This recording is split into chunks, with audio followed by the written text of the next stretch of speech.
Hello বন্ধুরা, সবাই কেমন আছেন? আশা করি আলহামদুলিল্লাহ ভালো আছেন। আমিও ভালো আছি। আমি অনেকদিন পর আপনাদের মাঝখানে একটি নতুন ভিডিও নিয়ে এসেছি। এটা হচ্ছে চট্টগ্রামের রাঙ্গামাটিতে একটি পাহাড়ের সুন্দর ভিডিও, এবং এখানে একটি পাড়া এবং একটি মহল্লা আপনারা দেখতে পেয়েছেন। এর আশেপাশে যে পাহাড়গুলো রয়েছে, এই পাহাড়গুলো কতটা সুন্দর এবং কতটা মনোরম পরিবেশ দেখুন, কতটা নির্জন।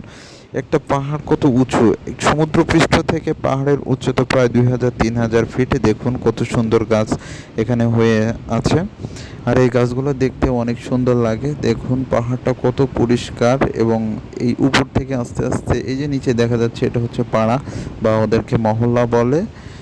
দেখুন কত দূরে একটি পাড়া বা মহল্লা। ওনারা একটা জায়গা থেকে একটা জায়গায় স্থানান্তর হইতে অনেক কষ্ট হয়। ওনারা এই পাহাড়ের উপরেই সব কিছু চাষ করেন। এখানে ওনারা সবচেয়ে ফলমূল সবজি সবচেয়ে বেশি চাষ করেন। তো ধন্যবাদ সবাইকে।